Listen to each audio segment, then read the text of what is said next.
To edit an OpenCart website, follow these steps. Access the admin panel.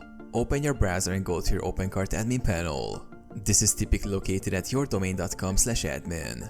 Enter your username and password to log in. Edit store information.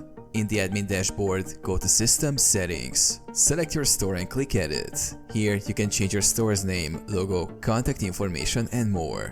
Edit products. Navigate to Catalog Products. To edit an existing product, click on the product name. Modify the details such as title, description, price, and stock status, then click Save.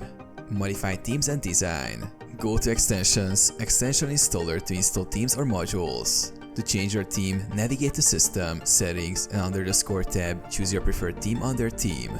Edit pages and content. To modify content, go to Design, Information to edit pages like About Us or Contact Us. You can also use the Module section to edit features like sliders, banners, and menus. Manage extensions. Add or configure new features by going to Extensions, Modules or Extensions, Extensions.